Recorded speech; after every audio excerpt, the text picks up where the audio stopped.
Yo, what's up mga ka-EPS, no? So magandang araw sa inyong lahat, no?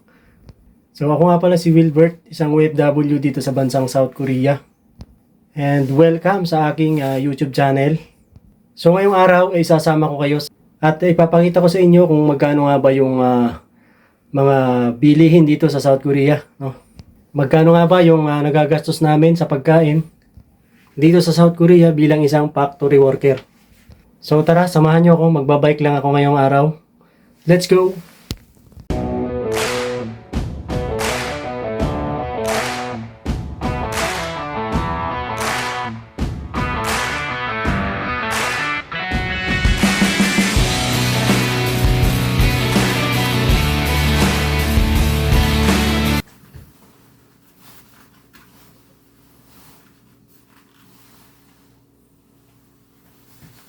Let's go! Let's go!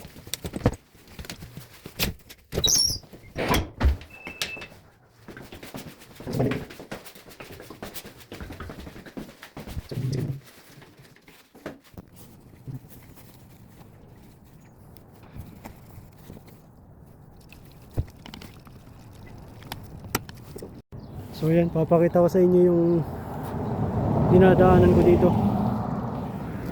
Galing ako dun.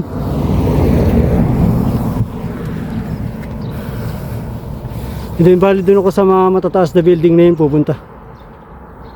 Yun. So pag nagbabike, siguro mga 15 minutes, 10 to 15 minutes. Yan ang view, guys. So tara, samahan nyo ako.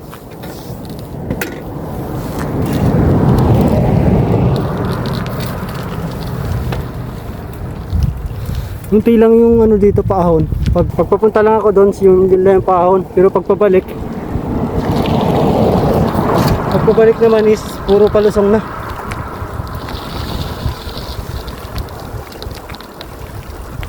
Ayan ang ating view. Ito banda, mga palayan. So magsisimula na uli silang magtanim. Kasi patapos na yung winter. Actually tapos na yung winter. So spring na dito sa South Korea. Ayun yung mga farmer natin, oh. So bali itong mga puno na to nang dinadaanan natin sa siguro mga 2 weeks na lang, mamumulaklak na yung mga yan. Yan yung mga cherry blossoms. Yan, oh.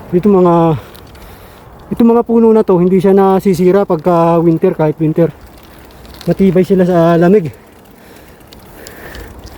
Yan, yung mga yan. Sila lang ang bukod tanging hindi naglagas. And then yan, yung mga nakahilera na yan, namumulaklak yan, guys. Napakaganda yan. So pag namulaklak yan, babalik tayo dito. Papakita ko sa inyo.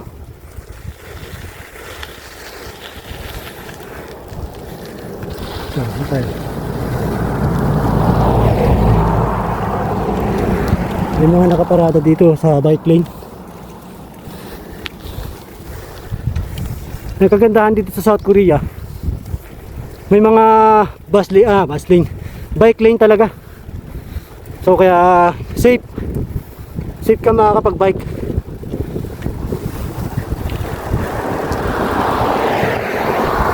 Yung mga palayan, oh. Then yung mga company dyan.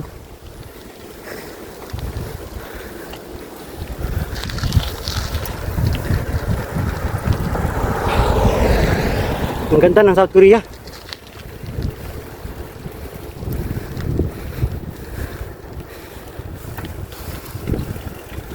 Ito next week or siguro mga 2 weeks babalik tayo dito, ipapakita ko sa inyo yan. Ganda ng mga bulaklak niyan.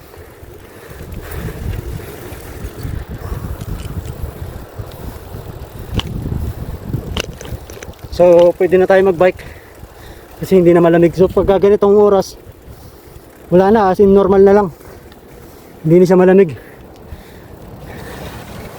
Ito guys, sample. Papakita ko sa inyo itong mga bulaklak. Nauna na sila, oh. Yan, nauna na silang mangulaklak. Ayan, pagka umulan-ulan na dito. Actually, umulan na naman nakaraan. So pagka tag-ulan na, sisimulan na silang magtanim dyan.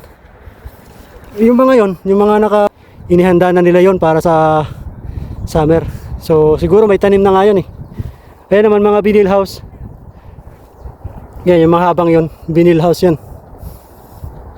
Siguro may mga kabayan tayo dyan. Yung kabilang highway na yung guys, doon kami sumasakay. Pag sumasakay kami ng bus. So pag nakabike, hindi kami masyadong dumadaan doon kasi mabibili sa mga sasakyan. Yun.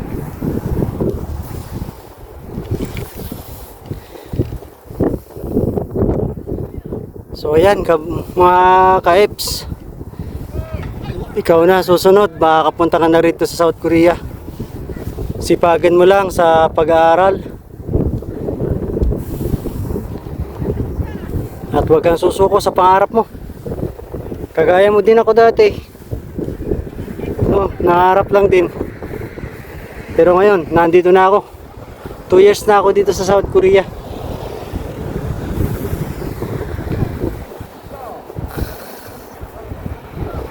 So tara, pagpatuloy na tayo. Pupunta na tayo dun sa pupuntahan natin.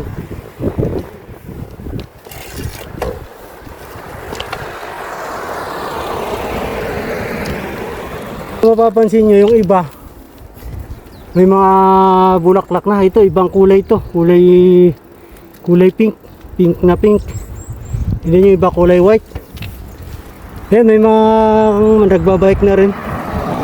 Kasi nga okay na yung panahon natin, hindi na malamig. So ang malamig na lang pagkagabi. Kaya pagka ganito, pinapawisan na nga ako eh. Yan o, mga taniman, mga naka-cover na sila ng plastic.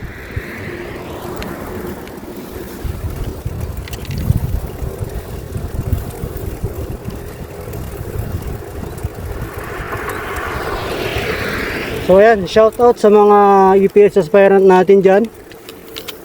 No, so alam ko, pangarap mo na makapunta rito. Syempre, wag mong susukuan yung pangarap mo. Daming opportunity na nag-aantay dito, mga company. Halos karamihan talaga dito guys, mga company. Kaya maraming opportunity sa mga Pilipino.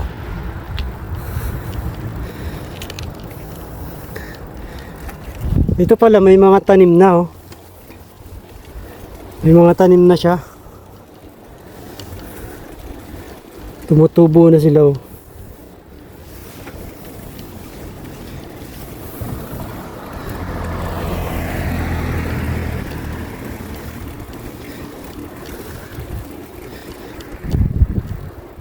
Yan, ano yan, baseball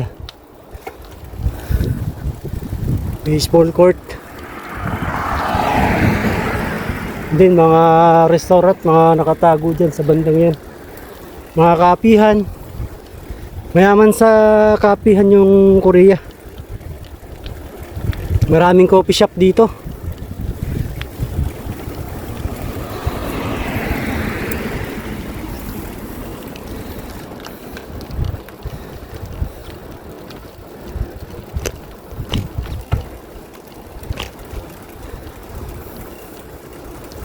Mga nakabike.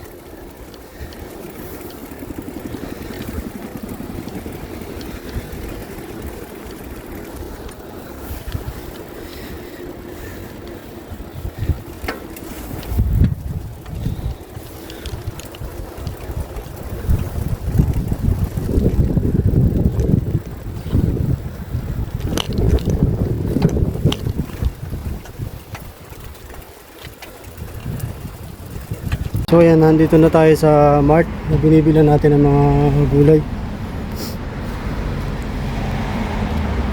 Tara, samahan nyo ako sa loob.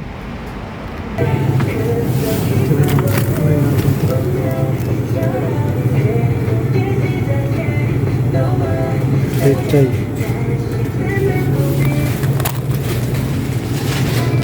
yung Republic. 1,500. And dito naman, puntahan natin yung itlog. Ito yung presyo ng itlog. Isang tray na itlog, 6,400. Kung gusto mo ng medyo malaki, yan 8,900. Ito naman manok, 8,900. Isang kilo siguro, isang kilo. Ito isda, 7,980. Ito may ano dito, crab, 6,980. May hipon, 9,900. Ito naman, carrots, yung bawang, isang balot, yan, 5,000, isang malaki. Yan yung maliit, medyo maliit, 2,980. Ito kamatis. Ito yung maliliit na kamatis.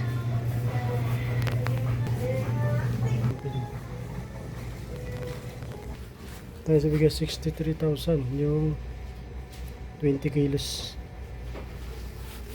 Then yung 10 kilos, 25,000. Depende sa klase, may 39. 10 kilos lang yan. Then ito yung asukal nila, isang kilo, 2,750 won. Then yung asin, 5,000 isang kilo.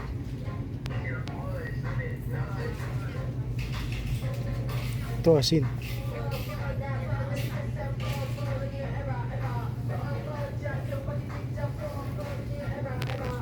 Ito yung papaya dito, itong isang ganito, 8,253.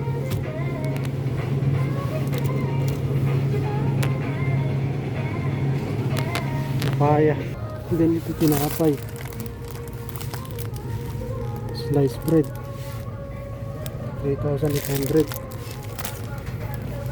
Ito sibuyas,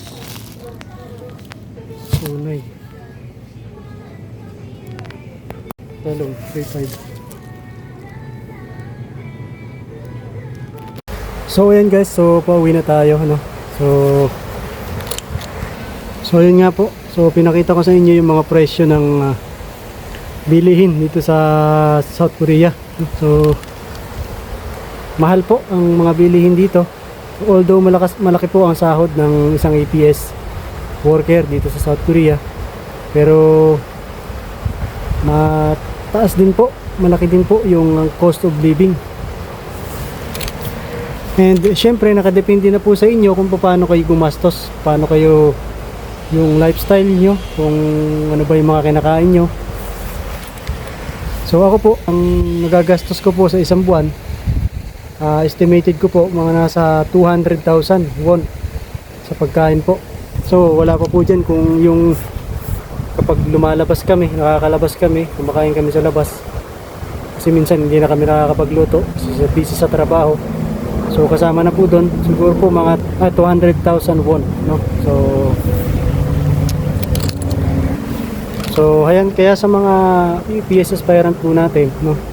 So yan po, nagkaroon na po kayo ng idea kung magkano nga ba yung gastusin ng isang EPS worker dito sa South Korea sa pagkain, no? Sa cost of living.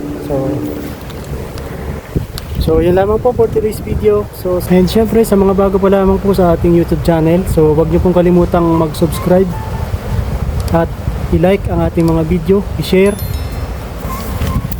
Then i-click nyo na rin po yung notification bell para updated po kayo sa mga susunod nating uploads ng isang buhay ng isang OFW dito sa bansang South Korea. Salamat po.